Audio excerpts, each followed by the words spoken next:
The TVWAN News is proudly brought to you by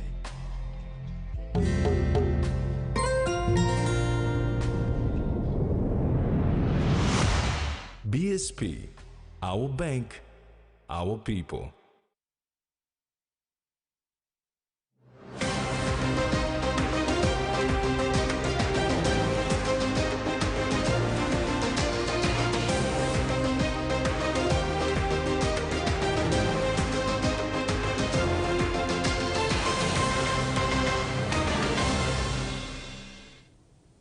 Hello and welcome. This is TV1 News. I'm Maricela Kelaton. And I'm Carol Kiru Jr. Join me later in the bulletin for your news in sports.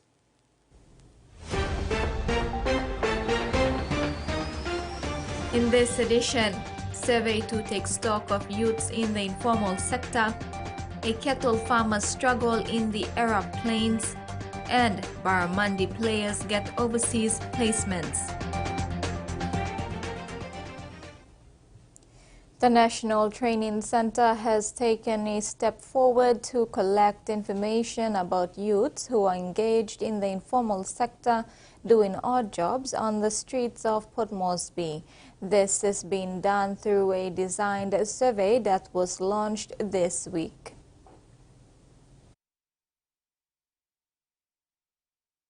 The National Training Council has observed a notable trend in Port Moresby, where an increasing number of young people are becoming actively involved in informal business activities. These ventures encompass a variety of trades, including motor vehicle glass tinting, vehicle repairs, air conditioning gas refilling, carpentry, electrical work, phone fixing, and more. The council staff were out to 5 different locations starting on Tuesday, 12 November, and ending today, Wednesday, 13th November. Several youths on the street were able to express their thoughts and aspirations to the media while filling in survey forms for the NTC survey team. Also, all man making look all come na round na look go now. Also, all make walk na all making slack and walk plenty years no got experience. Sample I'm all finished the school no got one me up work up company and pull up so all come stop there na make sample street walk block all same panel bitin spray painting or aircon down number them or refilling aircon blow or car. We know system go big blood rule inside the city. That's why people feel most people are unemployed. People just hanging around on this street all over the place. People come up homeless. People just stop us all. So now people are interested lo come lo this National Training Council one labor scholarship labor. People feel most all help people current through now. So people are want them all bagat blessing while all help people. Bas refill aircon block car mechanic na electrical wirings number Mbasa walking na mbasa tinting glass okra santim mbasa walking lia at mi plus tabe no kam lo good plus selta tu mbasa lia emotsan na da need support to government. Director for National Training Council, Kinsella Jeffrey, said this activity is being carried out in alignment with the National Training Policy, in which the Training Council has identified key policy areas that focus on training for youth, training for micro, small and medium enterprises, training for informal sector, training for private sector and industry engagement, and provision of national and overseas scholarships. NTC, in trying to support these people, support these youths, we thought that the first place to start is try and identify them. And so this youth survey that we are doing, if you see the questionnaires, basically asking the person their qualifications, what's the highest qualification level they have, what sort of trade they're practicing. So when we sit down and compile the analysis of this survey, we can actually categorize them that under 3 categories. Those who need further training, those who need employment, and those who want to start up their own business. Frida Kana, TV1 News. The police operation for the festive period in East New Britain province was launched yesterday at the Kokopo Market. As a show of strength, police personnel marched from the Ralum Police Headquarters to the Kokopo Market to make awareness about the upcoming police operations for the festive period. The 2024 ENB police operations is being conducted under the codename Ops High Speed and will end by January 3rd, 2025. SPEED stands for Securing a Safer Community in Partnership through effective, efficient and deterrent approaches in combating crimes in the province. A herd of cattle numbering around 70 can be seen grazing peacefully amidst the rolling hills of Arab in Huon Gulf District. These cattle belong to the Ubix farm, owned by one of the few local cattle farmers of Morobe province. The farm has been proudly bringing home awards from the Morobe show since 2008.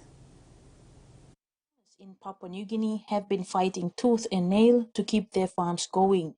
It does not help that government departments mandated to support the livestock industry have been deaf to their calls for capacity building, funding, and generally acknowledge their existence. Local Arab man from Morobe province, Alen Artango, is one of the few remaining Papua New Guineans who is single-handedly running a cattle farm. Artango exited formal employment with the then Makam Farming Company in 1994 and started his cattle farm in 1997 with only 3 heifers. He started breeding his cattle until he had 10 cattle heads the following year when he entered the Morobe show. Today he has a little over 70 cattle. We suppose we got plenty, but sometimes kind of we need him money lo working money me lo sustaining farm all this like I now. Misa Salim or me got personal need lo working money me lo kind of livelihood lo family all this like I Salim sample money misa using sample money me using to make it. He gained his cattle farming skills and knowledge from his days with the Makam Farming Company, which was later acquired by New Britain Palm Oil on August 23, 2018. Been work with them company time and mosem amas pla heads bastap lo 1 hectare all this like in about there am kind of me been line him lo company so me yet misa how lo also managing cow inside lo amas hectares of 1 pla paddock or this like in. Local farmers like Artango have limited opportunities as well. The only platform that promotes his hard work is PNG's remaining agricultural show, the Morobe show. Me play no se pay 1 pla excess blow kind of delivery mall cow go down lo Morobe show and Morobe show society se meeting mall get this la. This year, Artango received a 600 kina voucher for farming supplies sponsored by FarmSet. He was awarded first place in most ribbons won in cattle category at the Morobe show. Throughout its 26 years of participation at the Morobe show, Ubix Farm has scooped a number of accolades, including most successful exhibitor by smallholder, national champion bull, and national champion cow. With the lack of support and limited opportunities, the number of local farmers has dwindled over the years to just 2 or 3 at Arab. Low early 90s come on top. I think we can talk about him. He got plenty all nationals all been owning cattle farm. But you yet must grow him all cattle. You got enough massive land to grow him cattle and look out him. Papua New Guinea, you yet must look out him. Kamala Guare, TVWAN News, Ley. Locals of the Fly KY local level government in Western Province have received materials to begin construction of sub-projects in their local communities supported by the Rural Service Delivery Project that comes under the Department of Provincial and Local Government Affairs. Hardware materials shipped from Port Moresby to Daru have been received by the locals and are being transferred by outrigger canoes powered by 40 and 60 horsepower motors, leaving Tapila Log Point in Daru to villages in the Fly Kiwai LLG for their specific sub-projects of 4 aid posts and 6 classroom buildings. Over the course of the next few months, these sub-projects will be constructed by the locals. As the inaugural NCD Women's Expo and Summit winds down, feminine health issues were highlighted in today's discussion centered around the topic of health, wellness and innovation. There was a collective call for change when it comes to addressing health challenges faced by women in Papua New Guinea. Health in PNG are facing many challenges. These include maternity mortality, lack of access, lack of family planning, cultural barriers and gender equality, and many more.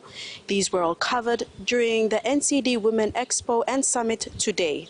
Manager of the National Department of Health's Population and Family Branch, Dr. Edward Warimin, set the tone talking about the struggles women face in PNG, one of which is proper antenatal care. We know men often control household decision making.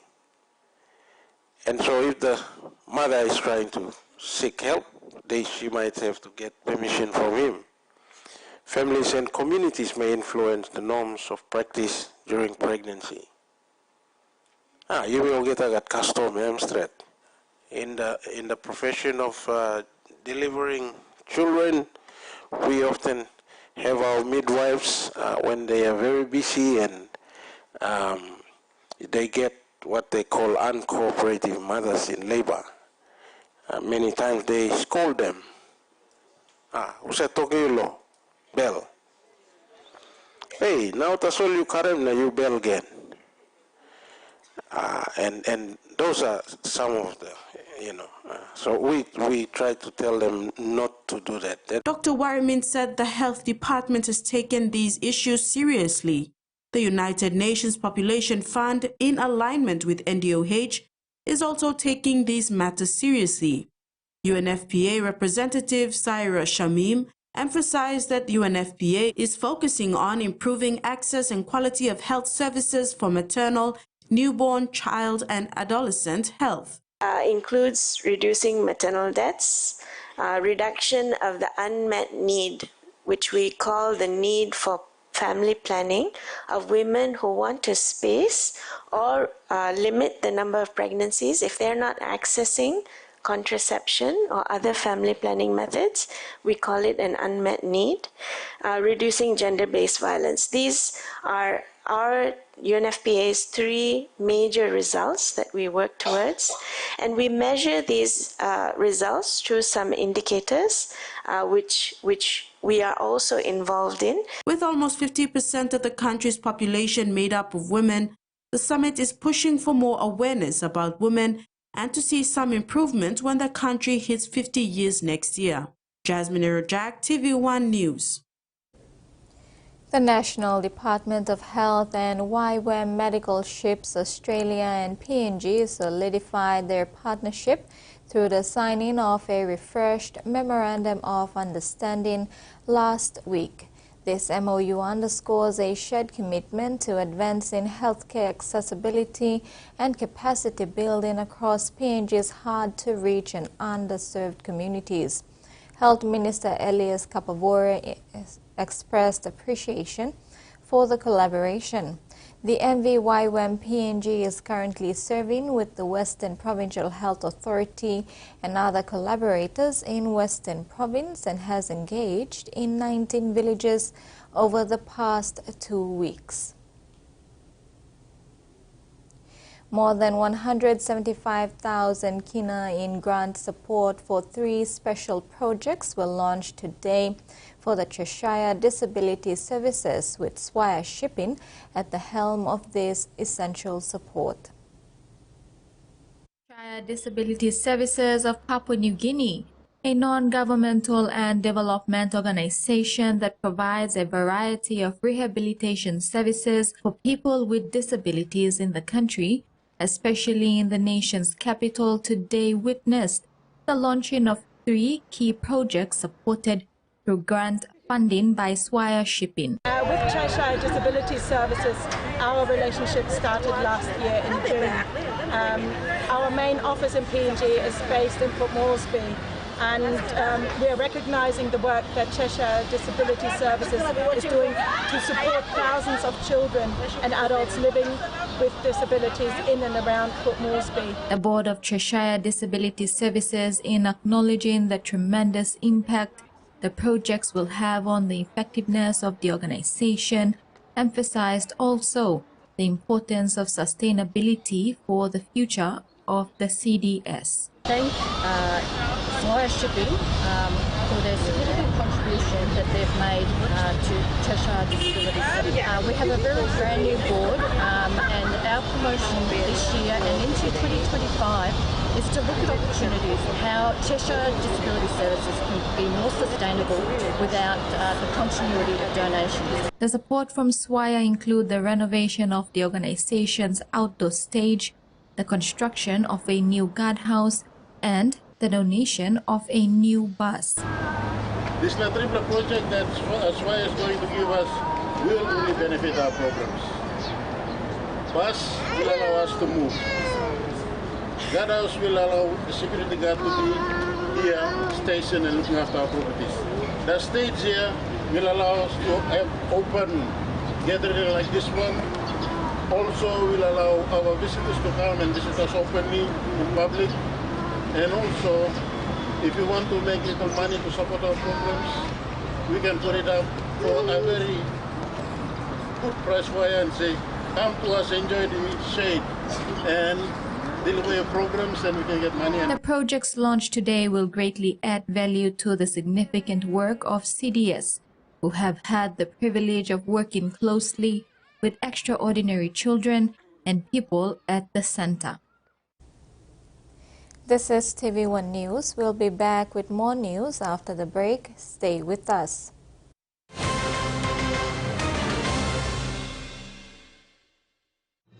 Experience a convenient and smarter way to do your banking with BSP Mobile Banking.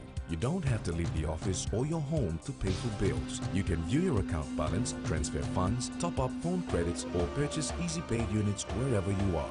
Visit your BSP branch today to register now for BSP Mobile Banking. BSP Mobile Banking, the smarter way to bank. BSP, our bank, our people.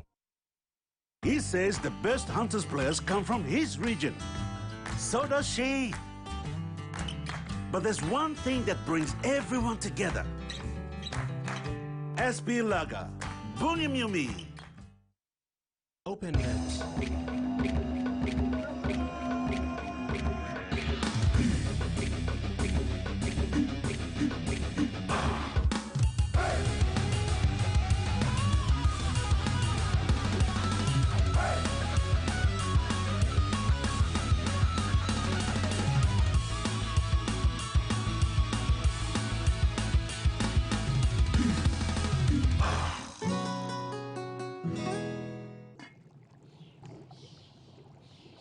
Hiya, Mama. You eat them, but me add him special flavor. Put in more flavor, put in more taste. Magic get up a big smile on face. Time for give chicken a great kumutu. Sip, sip, the moo, yes, magic on you. Maggi, the taste PNG loves. All right, man. Show me some good slippers around here. Boss man, boss man, boss man. Good, you want. Strong like you, smart like me. Yeah, I hope they don't break. Now surely look his son. This is Relaxo. Strong plus thread. Should I try them on you? No, please. I'll take them. Relaxo. Very strong, lasts long.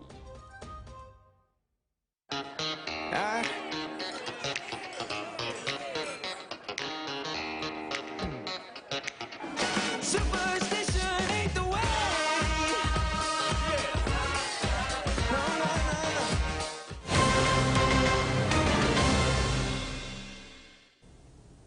Welcome back. The Food and Agriculture Organization, as part of the EU Straight PNG program, is enhancing the capabilities of local agribusinesses in Papua New Guinea's Pacific region by providing training on certification and standards for agricultural quality. This initiative, developed in collaboration with the National Institute of Standards and Industrial Technology, helps producers, processors, and exporters understand the International Organization for Standardization Standards and voluntary sustainable standards.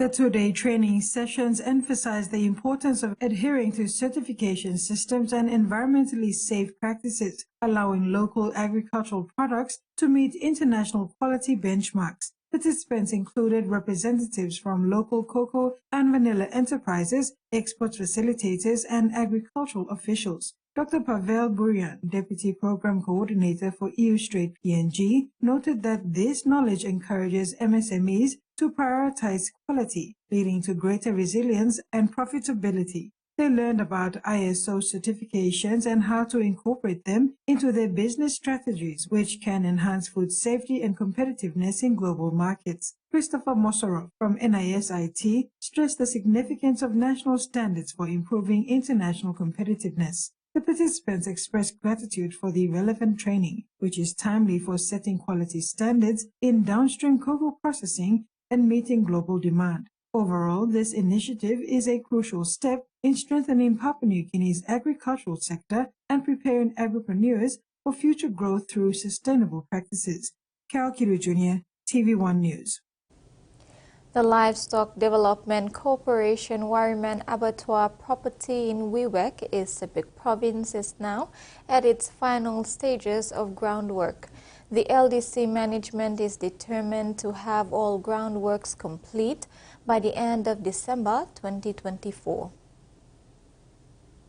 The 68 hectares of Livestock Development Corporation Wariman Abattoir property on portion 1 to 6 in Wewak, East Sepik Province, is now at its final stages of groundworks, with the entire perimeter fence completed, the densely forested areas all cleared, and the new staff house nearing completion. Wariman Station Manager Giru Hupato stated in a status report that apart from the clearing of the forest and completion of grubbing works towards portion 193 bordering with LDC's Wariman property, they have now moved on to final groundworks near the old rundown abattoir. LDC Managing Director Terry Coim acknowledged the LDC team at Wariman. He shared that such committed officers make for even greater achievements, as these are the people on the ground that make things happen. MD Coim further acknowledged the hard-working policemen who continue to work closely with LDC officers to ensure work is carried out and not hindered by outsiders and settlers, while ensuring no further altercation is caused by locals. The LDC management is determined to have all groundworks completed by the end of December 2024. Jasmine Irjak, TV1 News. A prisoner who escaped from the Waigani courthouse on October 16, 2024, appeared before the court today for arraignment following his recapture. He was arrested and charged under the Criminal Code Act for escaping lawful custody. According to the police report, Barry and 3 others were taken to court on the 16th of October for their court hearing. However, Barry and co-accused Timothy Tewesi, 44 of Besibong, Finchafen, Marbe Province, both facing 1 count of armed robbery, escaped, leaving one of their co-accused behind. Barry was recaptured by police, while Timothy is still on the run. Plasman, a locally produced film by Jonah Film Production, has emerged as a powerful tribute to Papua New Guinea's beauty, cultural heritage, and economic promise. Directed and produced by Ramathan Undiapa, the film explores the untapped potential in agriculture, livestock and tourism, encouraging sustainable growth and development across the nation. The film premieres on TVWAN Plus on Wednesday, December 11th, 2024 at 8 p.m.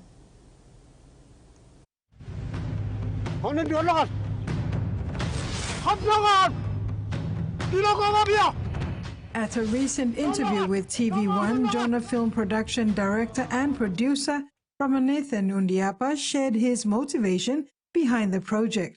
Actually, I want to educate unemployment youth and the rural community through my film. It's part of my contribution to this beautiful nation.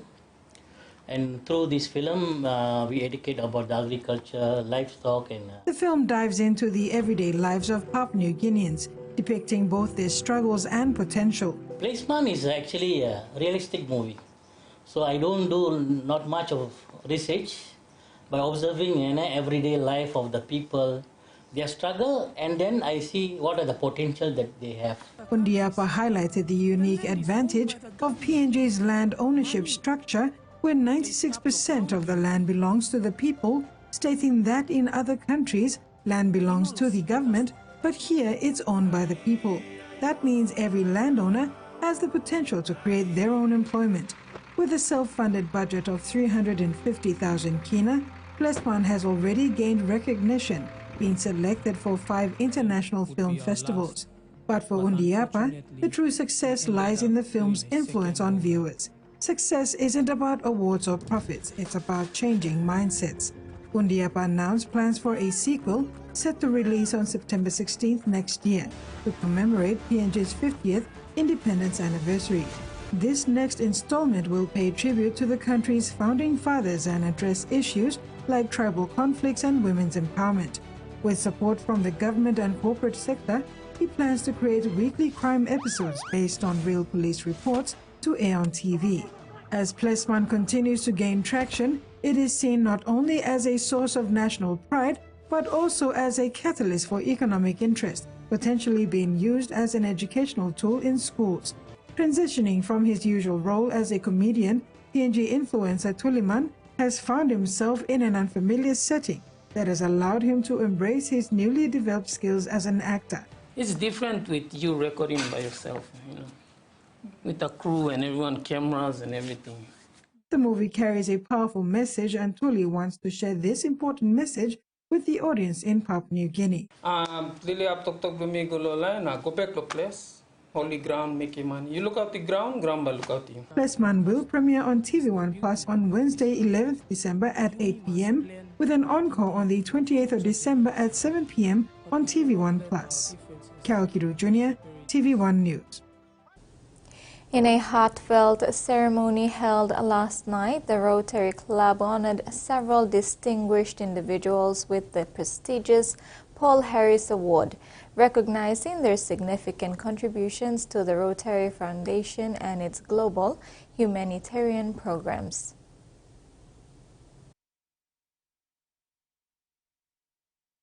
The Rotary Club bestowed the prestigious Paul Harris Fellowship Award on several distinguished community members, recognizing their exceptional commitment to the Rotary ideal of service above self. This award, one of Rotary's highest honors, celebrates both Rotarians and non-Rotarian professionals for outstanding service and contributions. Named after Rotary founder Paul Percy Harris, a Chicago attorney who established Rotary International in 1905, the fellowship program began in 1957. Since then, it has acknowledged individuals whose dedication reflects Rotary's mission to make a difference in communities worldwide. The award includes a donation of $1,000 or more made in each honorees named to the Rotary Foundation, supporting global programs and initiatives. Our members, our clubs and our communities will all grow when our members are actively engaged and respected for their contributions. We need to support meaningful opportunities for contribution, leadership and growth within our membership.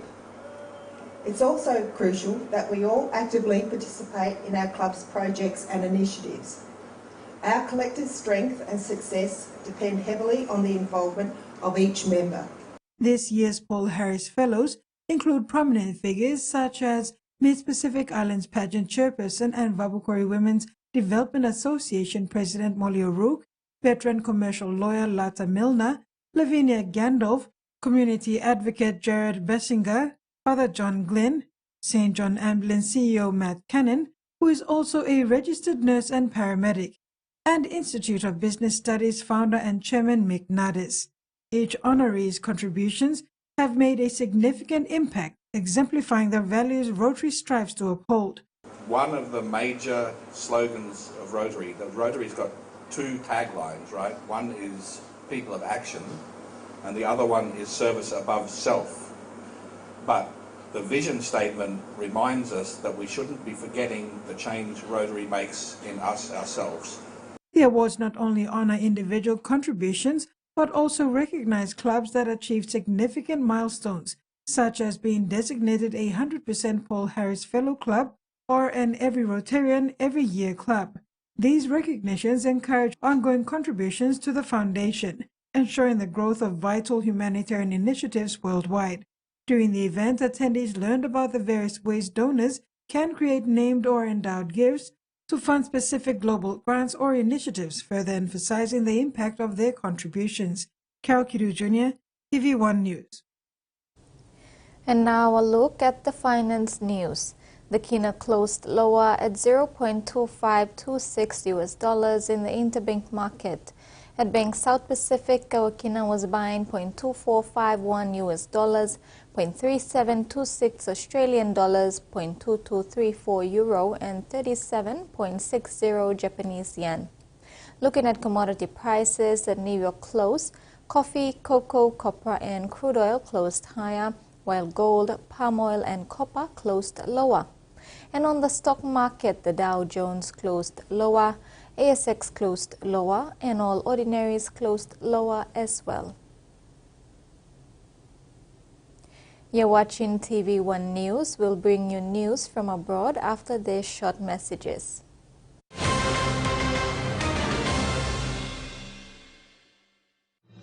Experience a convenient and smarter way to do your banking with BSP Mobile Banking. You don't have to leave the office or your home to pay for bills. You can view your account balance, transfer funds, top up phone credits, or purchase Easy Pay units wherever you are. Visit your BSP branch today to register now for BSP Mobile Banking. BSP Mobile Banking, the smarter way to bank. BSP, our bank, our people. A true champion is measured by their courage, their determination, and their passion to never give up and to always keep trying. With a delicious Milo in milk taste and added nutrients, Milo in milk is a great way to fuel our little champions with nourishing energy every day. Because true champions give it their all. Milo, P&G and Mia. Find P&G made. Enjoy life when we work together, making happy memories that last forever. Harem talk young or roll the scale rice family meal with talk. We'll bring out the smiles cause it's a favorite by miles. Seni sigola scale rice low scale price. Seni sigola scale rice low scale price. But you like him? Hummel Petroleum is a major regional petroleum industry player involved in large-scale upstream, midstream and downstream petroleum and energy developments in the country. We are committed to ensuring that Papua New Guineans maximize benefits from the petroleum and energy sector.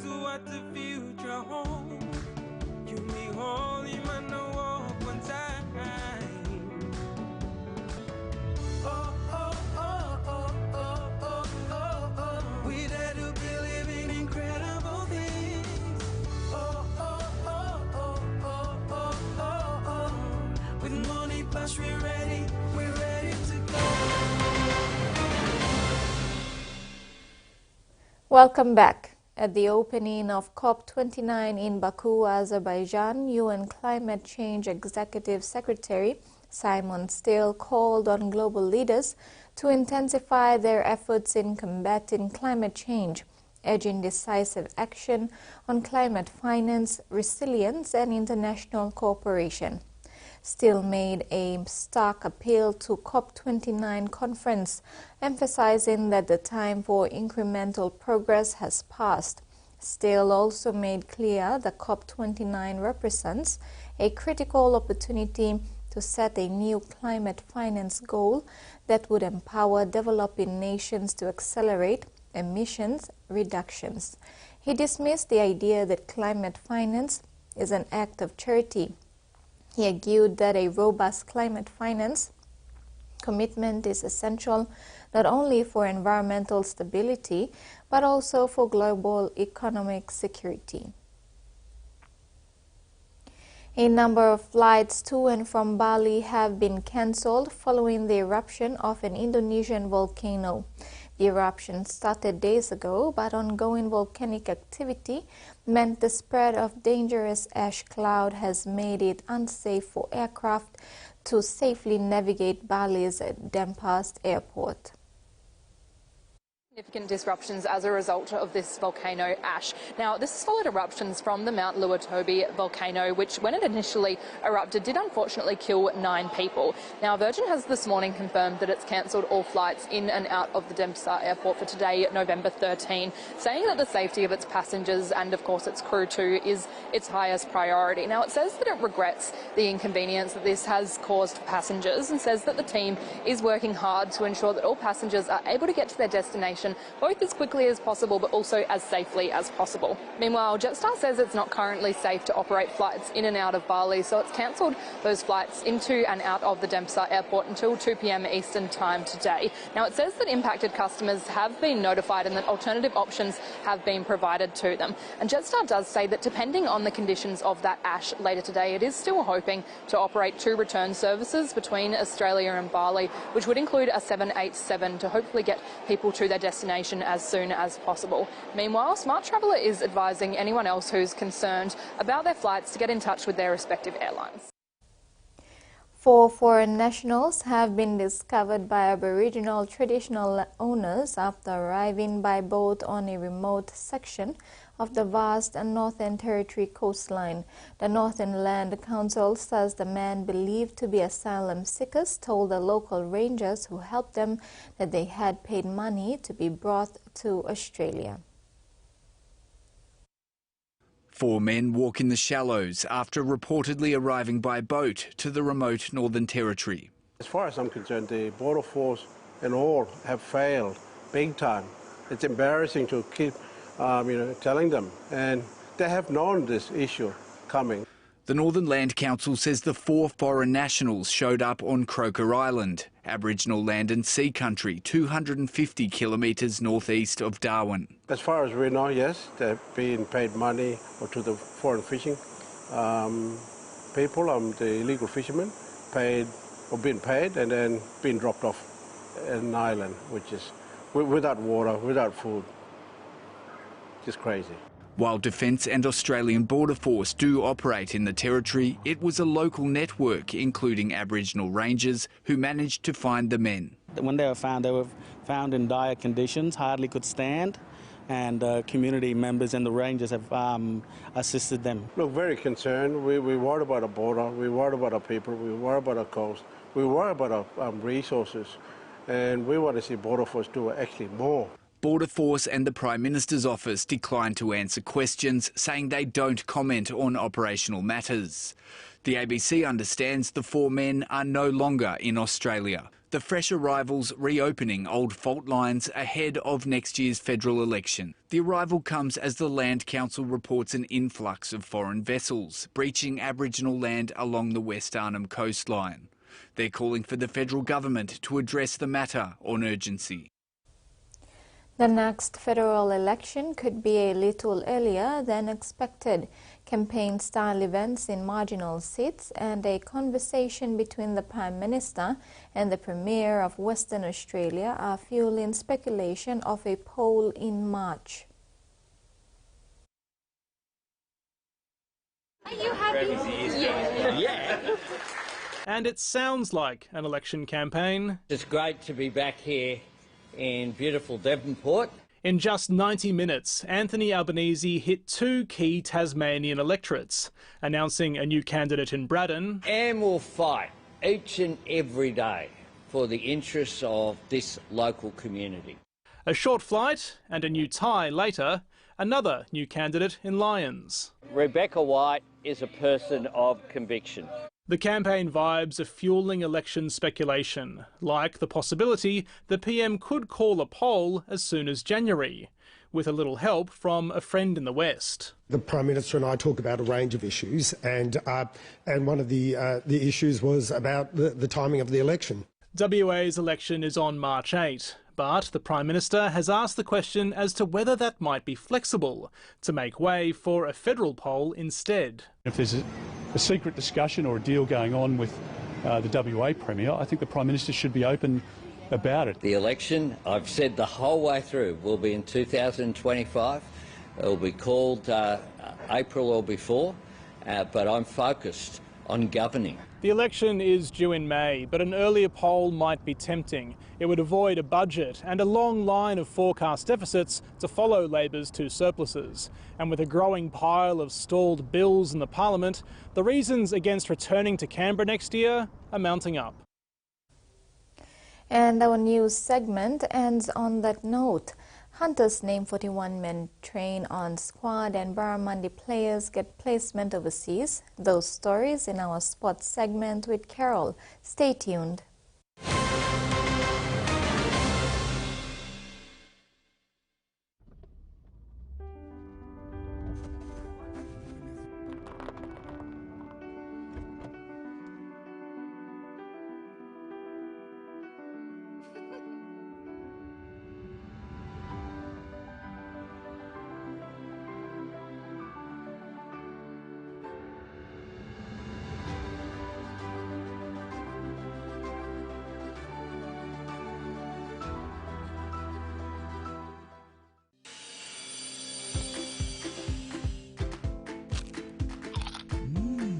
Right across the nation, we eat snacks crackers.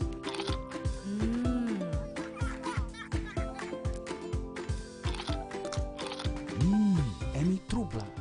All get a young plan alapun, only like him snacks crackers. Only make him here, no P&G, one-time lay biscuit company. It's crunchy and tasty. It's irresistible. Digital Business. We help grow your business with secure, reliable and cost-effective ICT solutions. We will manage your technology so you can power your vision for your business with the best solutions to offer. Accelerate your business growth with Digital Business Cloud Solutions with cloud platform services, disaster recovery as a service and backup as a service. Talk to our cloud solutions experts today. Digital Business. Better solutions for better business.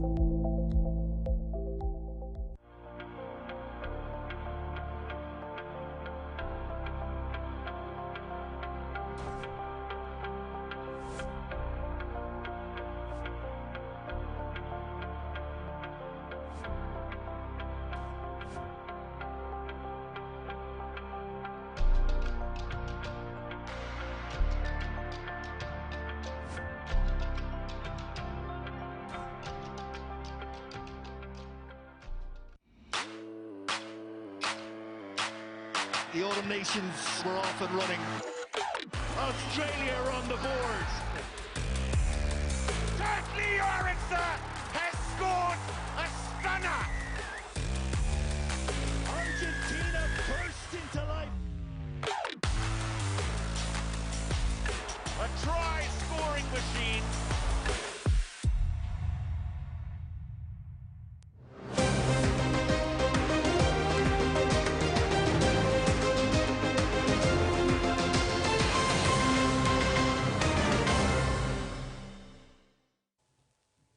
Welcome back. Following a successful Host Plus 2024 season of the Queensland Rugby League and having reached the preliminary finals, the PNG Hunters are eager for greater heights. A 41-man train-on squad has been named ahead of the 2025 season. With a 41-man train-on squad unveiled, the Hunters have officially begun their pre-season training as they gear up for a powerful comeback in the Host Plus Cup 2025. The Hunters' first training phase is underway since November 3rd and runs through to December 18th. During this period, the coaching team headed by head coach Paul Aiton, including 2 dedicated assistant coaches, Wartovo Puara Jr. and Enoch Maki, will test the fitness and skills of both returning players and the newly selected recruits. The Hunters management says this pre-season is critical as the coaching staff looks to refine the squad's strength and address areas for improvement ahead of the new season. The train-on squad includes returning players Alex Max, Benji Court, Clint Lama, Elijah Roltinga, and Apple Cabiniers, among others. Some of the new signings include Cedric Cooley, Limby Henry, Shane Kunjil, and Sil Carlo, among others. Susan Oreape, TV1 Sports. PNG Barramundi cricket players will be travelling to Australia for short-term placements. This call-out is a boost to cricket in the country. Barramundis have performed well at recent international outings and the placements are fitting.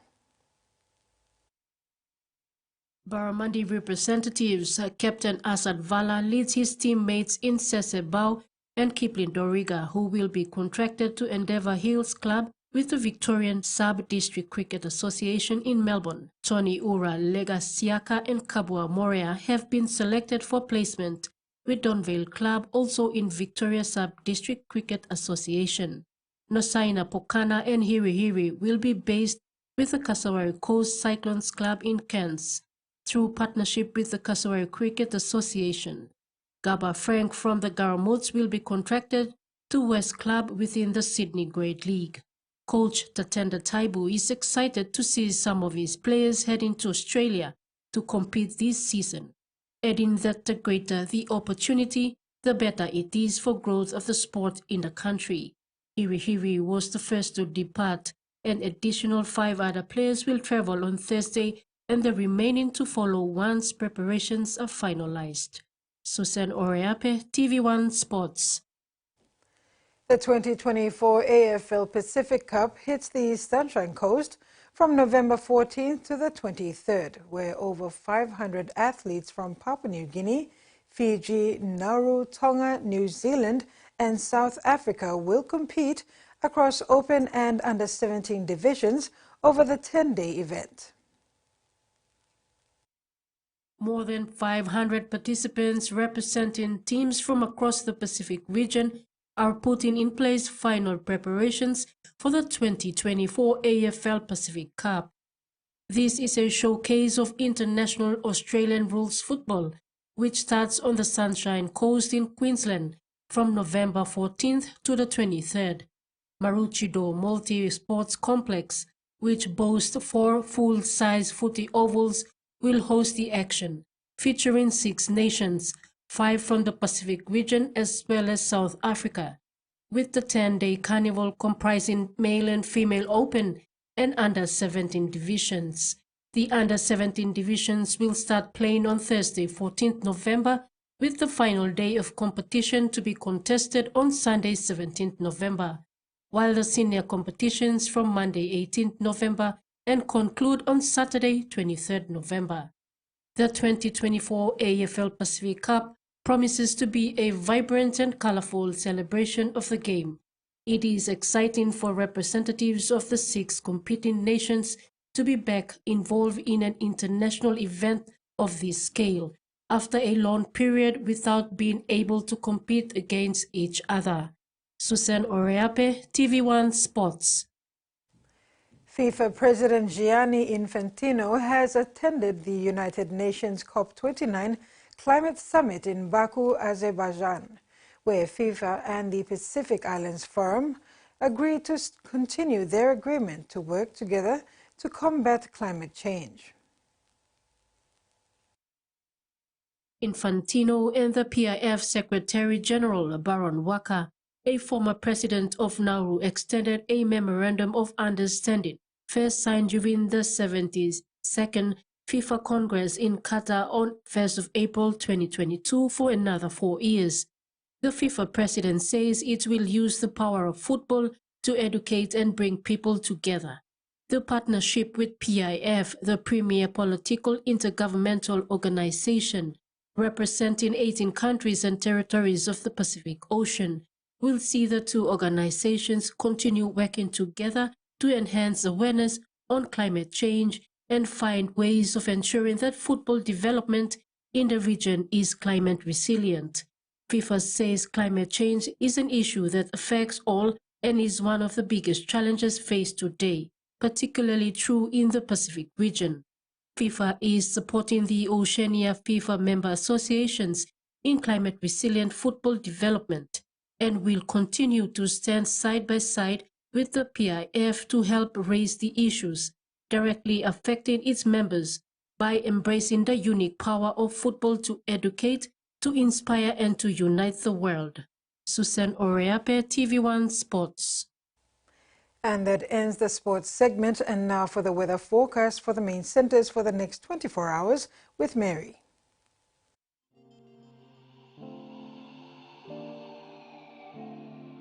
Southern could most be partly cloudy with few showers and possible thunderstorm. Kerama, few rain showers and possible thunderstorms, then cloudy in the night. Alotau, mostly cloudy with periods of rain showers and possible thunderstorms. Momase, Ley, mostly sunny and fine. Wewak, mostly fine. Medan, sunny and mostly fine in the afternoon, then possible rain showers in the evening. New Guinea Islands, Lorengau and Kavieng, mostly fine. Kokopo Rabaul, some rain showers and possible thunderstorm. And Buka, cloudy with periods of rain and possible thunderstorm. Highlands, Mendi, Tari and Wabeg, periods of rain showers and possible thunderstorms. Coral Seas, seas moderate with east to southeast winds of 15 to 20 knots. Solomon Sea, seas smooth to slight with east to southeast winds of 5 to 15 knots. Bismarck Sea, seas smooth with easterly winds of 5 to 10 knots. And Pacific Ocean, seas smooth with east to southeast winds of 5 to 15 knots. Waters of southern PNG Indonesian border to Daru, to Kiwai Islands, to Kerama, to Yule Island, to Hood Point, to Samarai Islands, and waters of Samarai Island to Cape Vogel and all Milne Bay Islands, seas 0.5 to 1.5 meters. Waters of Cape Vogel to Huen Gulf to Finchafen, seas 0.5 to 1.3 meters. Waters of Finchafen through Whittier Strait to Siasi Long Island. Waters of Medan to Wewak to Vanimo and northern PNG Indonesian border.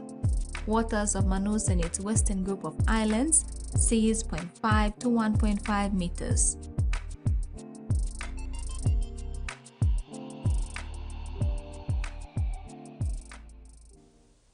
And that ends the news tonight. Thanks for your company. Bye for now.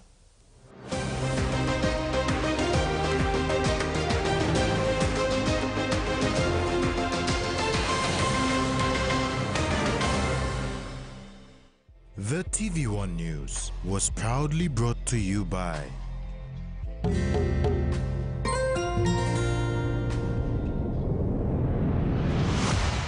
BSP, our bank, our people.